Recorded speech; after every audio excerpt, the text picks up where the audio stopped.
29절에 나오는 너희는 어찌하여 라는 말을 먼저 살펴본 후에 앞에서부터 또 보도록 하겠습니다. 사실 어찌하여 이 단어는 우리가 일상에서 잘 사용하지 않습니다. 어찌하여 대신에 사용할 수 있는 말이 무엇입니까? Why, 왜입니다. 영어 성경에는 why로 번역되어 있습니다. 성경 원어에는 마로 되어 있습니다. 마. 참 이게 성경 원어가 재미있는 게 많습니다. 말을 사용해서 말을 만들면 잘 되겠죠. 우리는 살아가면서 왜라는 단어를 굉장히 자주 사용합니다. 이 왜라는 단어를 언제부터 사용할까요? 어린아이들이 말을 배우기 시작할 때 엄마 아빠에게 아주 많이 사용하는 말이 바로 why입니다. 왜? 어떤 가정에 34개월 된 아이가 왜라는 질문을 하기 시작했다고 합니다. 그 전에는 계속 엄마 아빠 이것만 하겠죠.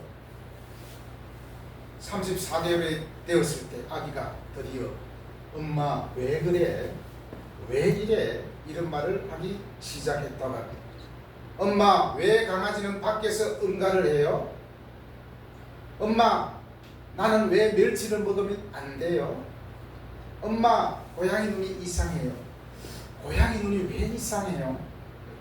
엄마도 잘 몰라요. 그래서 글쎄 막 이렇게 말하기도 하죠. 엄마 왜 이 길로 가요? 엄마 왜 밤에는 하늘이 까매요? 왜 이렇게 계속 왜라고 묻겠습니까? 34개월 된 아이가 보는 세상은 모든 게 의문투성이고 궁금한 것들이 너무나도 많이 있습니다. 그래서 계속해서 말을 배우기 시작할 때부터 왜라는 질문을 하면서 이제 말이 늘기 시작한다고 합니다. 바로 우리 모두는 이렇게 왜라는 질문을 하면서 성장해 왔다는 것입니다. 이제 더 이상 왜라고 할 수 없습니까? 여전히 우리는 왜 의문투성이가 이 세상에는 너무나도 많이 있다는 것입니다.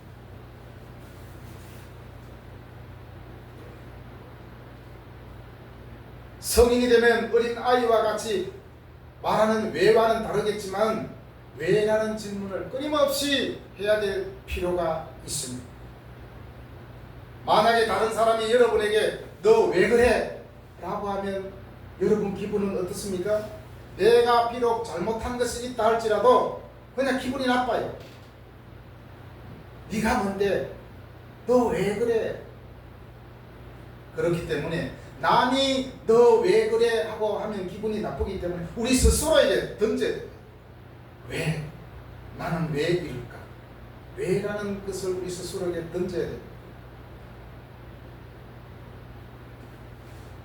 너는 왜 그 길을 가려고 하니? 왜 그것을 하려고 하니?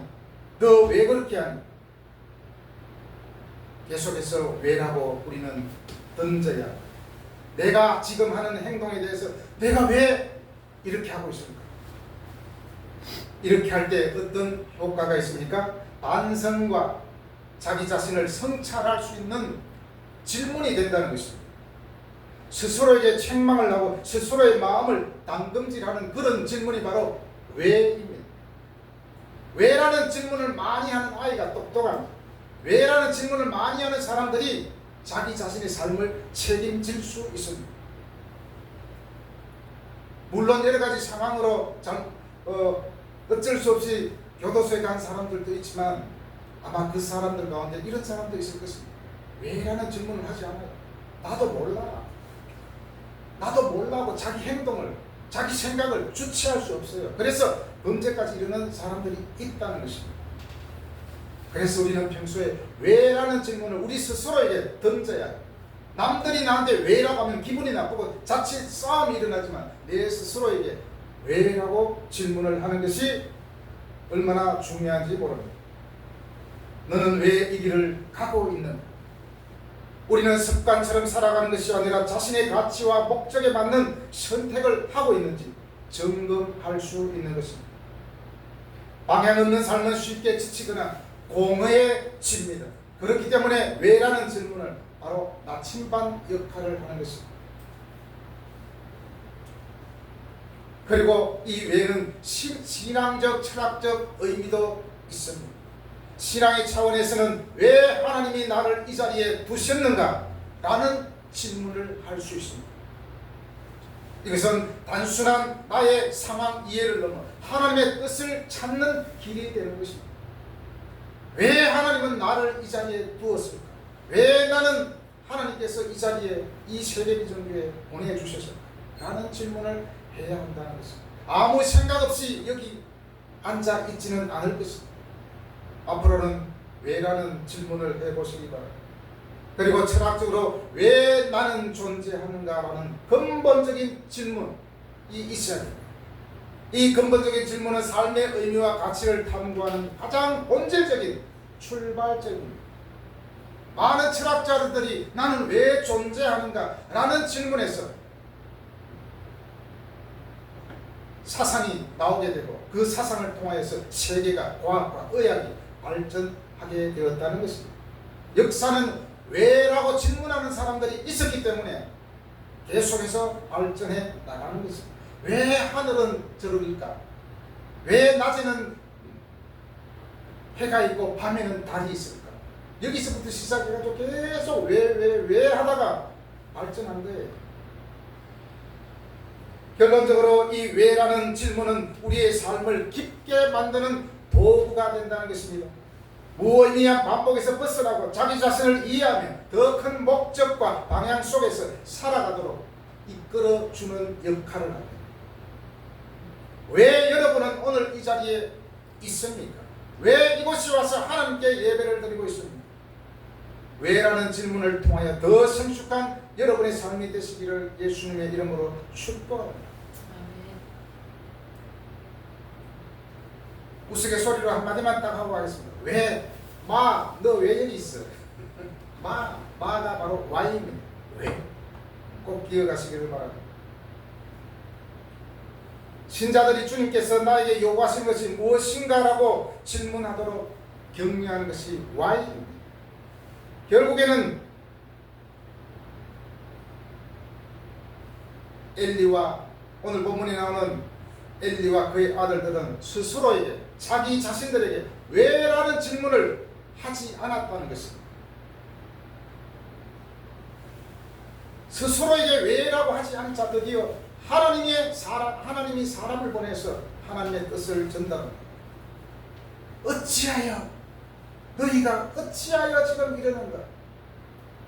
어째서 너희들이 지금 범죄를 저지르고 있는가라는 것입니다. 하나님께서는 분명히 그들에게 은혜를 주셨습니다. 자, 이제 27절 28절 보겠습니다.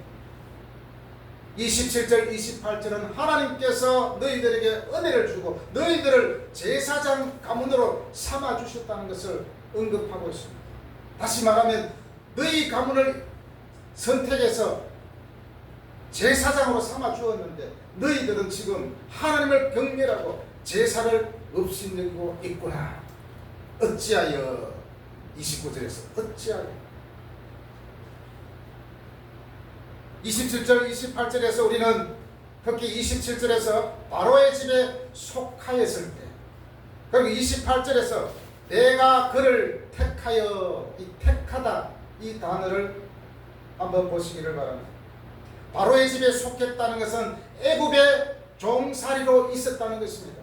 우리나라도 일본의 종살이 맞습니까? 식민지로 36년 동안 있었지 않습니까? 애굽에서 바로의 집에 바로의 통치하에 너희들이 노예로 있을 때 하나님께서 나타나지 아니하였느냐? 하나님께서 나타나서 뭘 했습니까? 그들을 구원해 주었습니다. 애굽에서 종살이하던 그들을 구출해 주었습니다. 그런데 어찌하여 지금 너희들은 나를 업신여기느냐? 이러한 뜻이겠죠.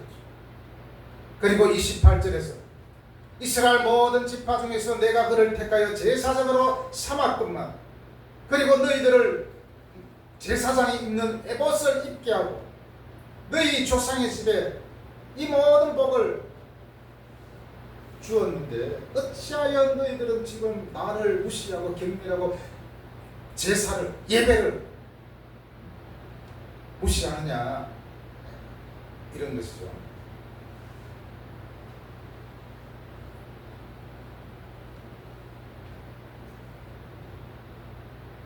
여기서 너희 조상의 집이라고 되어 있는데 조상의 집은 바로 엘리 가문이 속한 레위 지파를 말합니다. 제사장은 오직 레위 지파에서 나오게 되어 있습니다.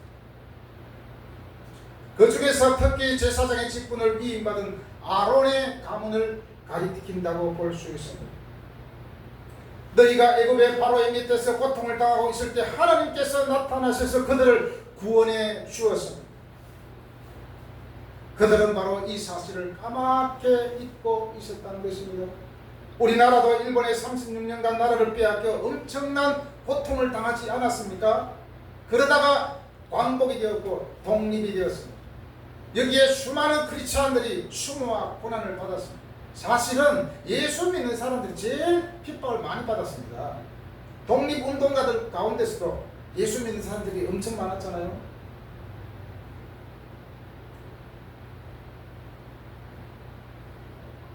바로 이런 것을 결코 잊어서는 안 될 것입니다. 그런데 많은 사람들이 이러한 사실을 잊어버리고 살아가는 것이 우리의 현실입니다. 일본에 속해 있을 때 수많은 사람이 나라를 구하기 위해 독립한 그 독립운동을 한 사람들의 공로를 결코 잊어서는 안 됩니다. 설마 8.15 해방이 몇 년도에 되었는지 다 알겠죠? 잊어버리면 안 됩니다. 그리고 6.25 때도 많은 사람들이 희생을 했습니다. 많은 군인들이 죽었습니다. 유엔에 속한 16개국이 우리나라를 도와주지 않았습니다. 우리는 그들의 은혜를 절대로 잊지 말아야 합니다. 우리나라는 사실 수많은 피로 세워진 그런 나라입니다. 그렇기 때문에 함부로 나라를 만들면 되지 않겠죠? 이렇게 하나님은 우리나라를 지금까지 지켜주셔서 그 은혜를 우리는 결코 잊지 말아야 됩니다. 은혜를 잊는 사람을 뭐라고 합니까? 배은망덕한 사람.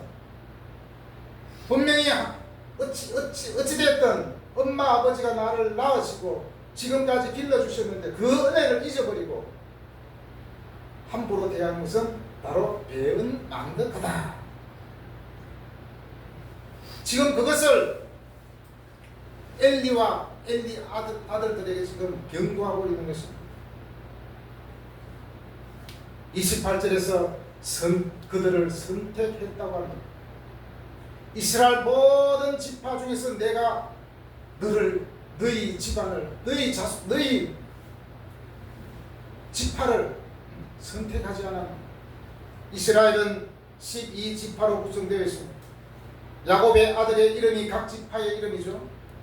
여기서 야곱의 셋째 아들인 레위 후손들이 제사장 역할을 했습니다. 제사장으로 삼아 주셨습니다. 레위 지파 안에서도 아까도 말씀드렸지만 아론과 아론의 자손을 선택하여 제사장 일을 맡겠다는 것입니다. 여기서 우리가 선택하다의 이 단어, 우리 신자들은 하나님의 의도적인 선택에서 확신을 갖게 되고 거룩함과 겸손을 유지할 수 있습니다. 하나님이 나를 선택해 주셨다는 그 확신, 그것이 믿음이 아니겠습니까? 하나님이 나를 선택했기 때문에 나는 그 선택받은 사람으로서 어떻게 살아야 되는가? 그래서 왜라는 질문을 계속해서 해야 됩니다. 왜 하나님이 나를 하나님의 자녀로 삼아 주셨을까? 그것을 물어야 됩니다. 하나님이 우리를 하나님의 자녀로 삼아 주신 것은 도둑질하고 사기치고 나쁜 짓하고 그렇게 하려고 하나님의 자녀로 삼지 않았다는 것입니다. 적어도 왜라는 이 한마디만 해도 우리는 힘있게 살아갈 수 있습니다. 이 왜는 우리의 정체성을 계속해서 말해주고 있는 것입니다. 이사야 43장 1절에서 말씀합니다. 너를 지으신 이가 말씀하시느니라. 너는 두려워하지 말라. 내가 너를 구속하여 내가 너를 지명하여 불렀나니 너는 내 것이라. 선택했다는 것은 바로 우리는 하나님의 것이 되었다는 것입니다. 모든 선택권은 하나님께 있다는 것이죠. 그 선택권자의 뜻대로 살아가는 것입니다. 하나님의 뜻이고 우리가 살아가야 할 일입니다. 신명기 7장 6절에서 말합니다. 너는 여호와 내 하나님의 성민이라. 내 하나님 여호와께서 지상 만민 중에 너를 자기 기업의 백성으로 택하셨나니. 만민 중에서 너를 자기 기업의 백성, 기업을 이어갈 그런 백성으로 선택했다는 것입니다. 그런데 어찌하여 너희들은 나를 없인 여기고 경멸하고 있느냐. 여러분, 선택은 언제나 하나님이 하시는 일입니다. 선택은 단순한 기호가 아니라 하나님의 구원 계획을 위한, 목적을 위한 선택이라는 것입니다. 우리를 괜히 선택하는 것이 아니라 하나님의 목적이 있다는 것입니다. 그 목적을 깨닫는 사람이 이미 성공은 한 80% 하고 들어가는 거예요. 요한복음 15장 16절에도 말씀합니다. 내가 너희를 택하여 세웠나니 이는 너희로 가서 열매를 맺게 하고 또 너희 열매가 항상 있게 하려 함이라. 우리를 택하신 이유는 바로 열매를 맺게 하기 위해서 선택했다는 것입니다.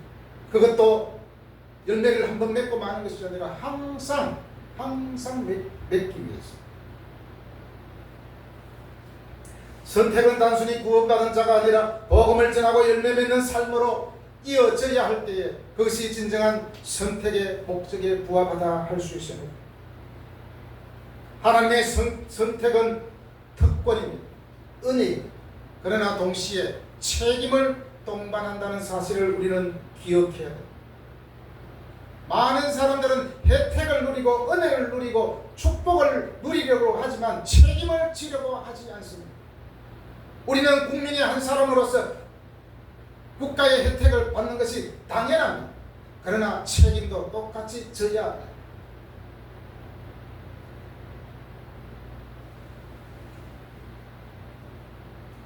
그래서 하나님께서 29절에서 그런데 어찌하여 왜라고 하시면서 책망을 하고 엘리 대제사장과 그의 아들들에게 죄를 지적하고 있는 것입니다. 28절 뒤에 보면 내 조상의 집에 주지 않았느냐, 네 조상의 집에 모든 은혜와 축복을 주지 아니하였느냐 라는 것입니다. 하나님께서 제사장들을 위하여 베푸신 풍성한 공급은 오히려 엘리 아들들의 탐욕을 심화시킨 것으로 언급되고 있습니다. 어떤 사람은 재물을 가지고 있을 때 그 재물을 통하여서 죄를 짓는가 하면 어떤 사람은 그 재물을 통하여서 세상에 이롭게 하고 얼마나 좋은 일을 많이 하는 사람들이 있습니다.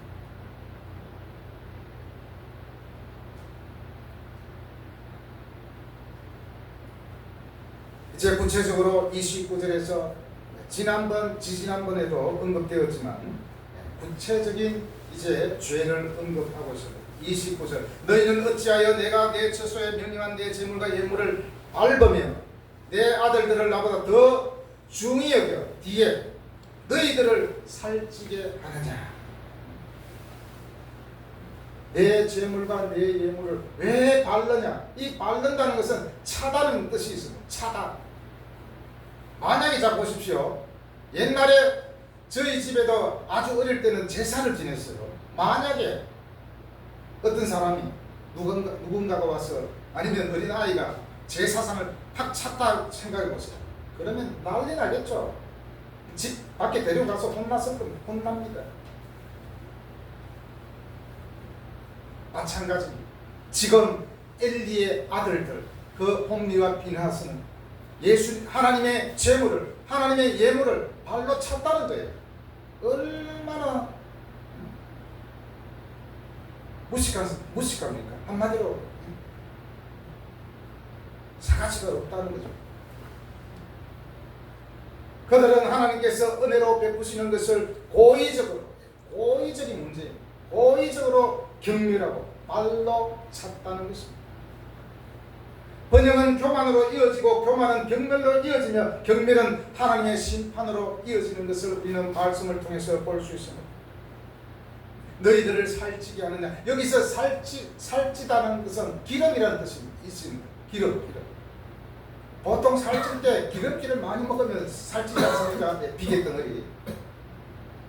너희들을 살찌게 하느냐. 한마디로 자기 욕심을 위해서 하나님의 재물과 예물을 취했다는 것입니다.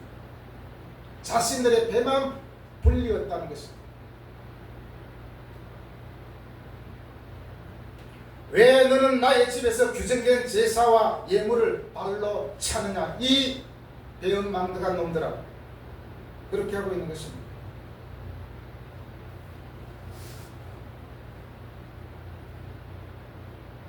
신명기 32장 15절에도 말씀합니다. 여수론이 기름짐에 발로 찼도다. 네가 살찌고 비계하고 윤택함에 자기를 지으신 하나님을 버리고 자기를 구원하신 반석을 없인 여겼도다. 부모들이 제일 자식들한테 기분 나쁠 때가 언제인지 압니까?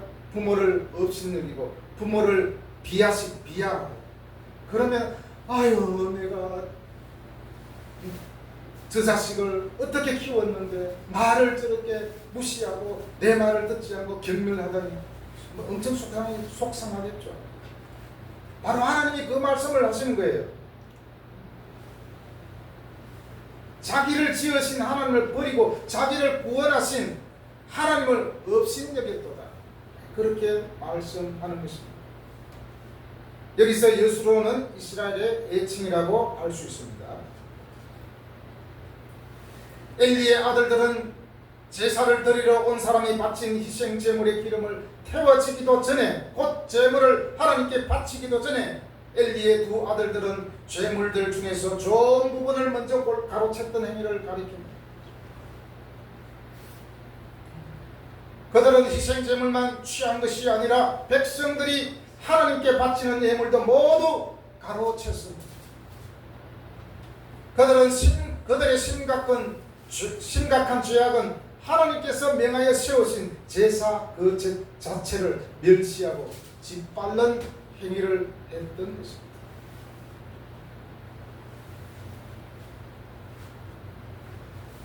제사장들은 자신들을 위해 마련된 것에 감사하기는커녕 방종한 교만으로 불만을 품고 재물에서 자신들의 몫을 규정한 하나님의 율법을 함부로 여기고 정욕과 탐욕에 얽매이고 방종하게 되었다는 것입니다. 그리고 또 말씀합니다. 29절에서 내 아들들을 나보다 더 중히 여겨. 지금 홈리와 비나스가 잘못을 저지르고 있음에도 불구하고 엘리 대제사장은 나무라지 않습니다. 따끔하게 뭐라고 해야 되는데 그러지 못했다는 것입니다. 그래서 엘리 너는 나보다 너희 아들들을 더 중하게 여기는구나. 아들들이 잘못했을 때 따끔하게 책망하는 책임을 아버지가 갖고 있거든요. 물론 매일 꾸중하고 책망하고 매일 이렇게 하면 안 되겠지만, 그래도 정말 잘못된 길로 갈 때는 책망할 필요가 있다는 거죠. 바로 엘리에게 책망하는 이유가 자녀 교육의 책임을 다하지 못한 부모로서의 잘못 때문입니다. 두 번째로 성소를 관리하여 여호와께 드리는 제사를 감수해야 할 대제사장으로서의 책임을 다하지 못했기 때문에, 항상 우리가 혜택이 주어지면 책임도 따라야 된다는 것을 볼 수 있습니다. 제사장으로서의 누리는 혜택이 분명히 있습니다. 그러면 혜택을 누리는 만큼 책임도 따를 때 그 자리가 빛나는 자리가 되겠죠. 요즘에도 마찬가지입니다. 교회든지 세상에서든지 어떤 조직의 수장이 된다 한다면 혜택은 분명히 따릅니다. 그러나 책임도 따른다는 사실을 우리는 기억해야 됩니다. 그래서 이제 엘리와 그 아들들과 그 후손들은 이제 심판을 경고하고 있습니다. 31절에서 34절까지 나오죠. 자, 31절 보겠습니다. 31절에 보면 내가 네 팔과 네 조상의 집 팔을 끊어버리겠다라고 말합니다. 여기서 팔이라는 것은 뭐죠? 권세와 힘을 상징합니다. 다시 말하면 엘리의 가문의 모든 권세와 힘을 빼앗아 버리겠다는 것입니다. 왜냐? 엘리의 아들들이 자신의 권세를 남용했기 때문에.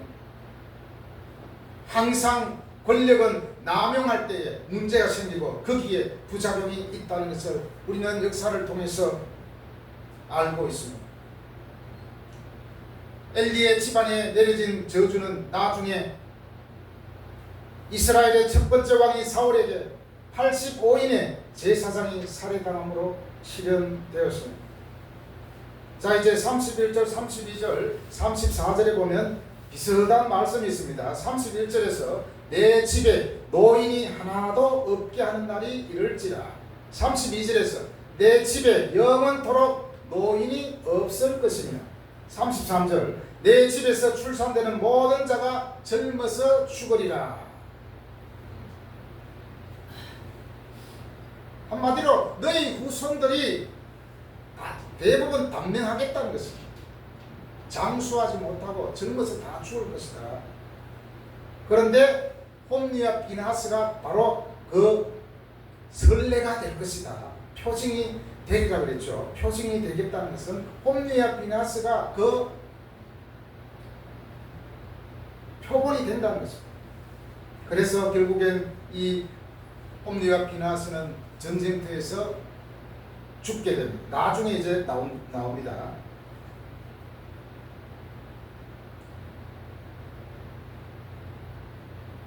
엘리의 후손들은 노인의 나이에 이르기 전에 죽을 것이라는 끔찍한 심판의 예언을 듣게 됩니다. 이제 드디어 엘리와 홈리와 비나스는 역사의 현장에서 사라지고 이제 하나님은 하나님의 역사를 위하여 또 다른 지도자를 세우겠다고 말씀합니다. 35절에서 새로운 제사장을 일으킬 것이다. 어떤 제사장입니까? 나를 위하여 충실한 제사장. 바로 그 사람은 내 마음 내 뜻대로 행할 것이라. 충실한 제사장. 하나님을 신뢰하고 전적으로 하나님의 편에 서서 이 제사장 일을 수행할 수 있는 그 사람을 세우겠다는 것입니다. 그리고 바로 그 사람에게 그를 위하여 견고한 집을 세우리라. 그가 나의 기름 부음을 받은 자 앞에서 영구히 행하리라. 하나님의 나라를 영원토록 견고하게 앞으로 세우겠다는 것입니다.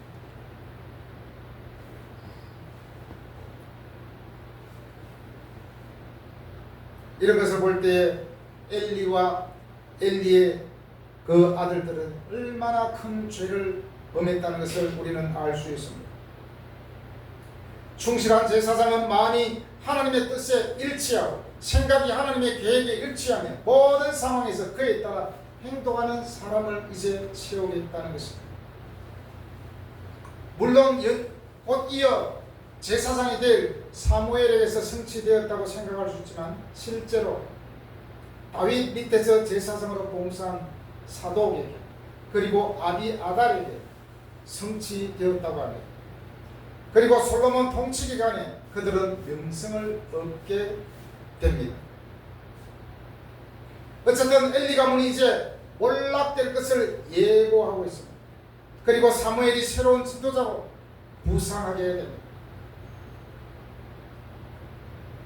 지금 어린 사무엘은 하나님께서 준비시킨 사람으로 왕정 시대를 여는 아주 중요한 인물이 되게 됩니다. 여러분, 우리는 하나님의 은혜를 늘 기억해야 됩니다. 기억하는 자가 은혜를 아는 자예요. 우리가 보통 보면은 목사님도 아니고 저도 생각해 보면 옛날 기억나는 게 별로 없어요. 별로 하나도 없어요. 초등학교 1학년 때 한 개도 생각이 안 납니다. 그런데 중요한 사건들은 딱 기억이 나죠. 제가 세례 받을 때, 그리고 서울에 처음 올라올 때, 고비고비마다 하나님께서 함께 하신 그것들은 항상 기억에 남아있습니다. 그리고 굉장히 어려웠던 순간들은 또 기억에 남아있습니다. 왜냐? 기억에 남아있다는 것은 뭐죠? 내 인생을 좌우할 만한 사건이기 때문입니다. 그것은 결코 잊어버리지 말아야 되죠. 여러분의 인생에 있어서 결코 잊어버리지 말아야 될 것이 무엇이 있습니까? 없습니까? 앞으로 생길 겁니다. 내가 결코 잊어버리지 말아야 돼, 잃어버리지 말아야 돼. 그게 뭡니까? 바로 하나님의 은혜입니다. 그리고 예수 그리스도를 통하여서 받은 구원의 영생입니다. 이것은 결코 우리가 포기하고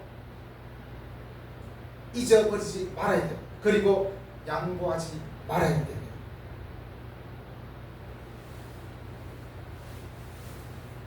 하나님께서 나를 하나님의 자녀로 삼아주신 것 기억하고 우리는 감사해야 합니다. 그리고 우리를 선택하신 이유를 분명하게 기억하고 있어야 됩니다. 하나님은 우리를 선택하신 이유는 바로 하나님의 구원 사역을 이루기 위하여, 이어나가기 위해서 선택했다는 것입니다. 우리는 그래서 하나님의 사람의 가장 기본적인 예배를 귀하게 여겨야 된다는 것입니다. 우리 신앙의 출발점은 바로 예배입니다.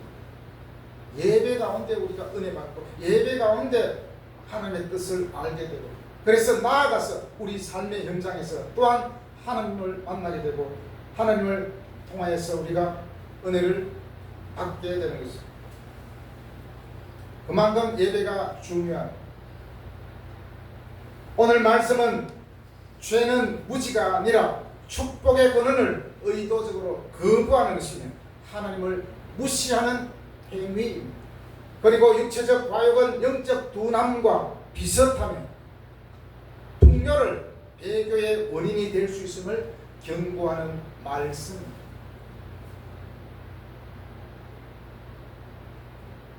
제사와 예배를 경멸하고 업신여기는 엘리와 비나스의 삶을 우리는 선택하기보다 하나님께서 사무엘을 택하여 하나님의 역사를 이어간 것처럼 우리들도 사무엘처럼 영적으로, 지식적으로, 정신적으로 성장하고 성숙하여서 하나님과 교회와 이 사회를 위하여 쓰임받는 여러분과 여러분의 가문이 되기를 예수님의 이름으로 간곡히 바라며 축복합니다. 아멘. 기도하겠습니다. 살아계신 하나님,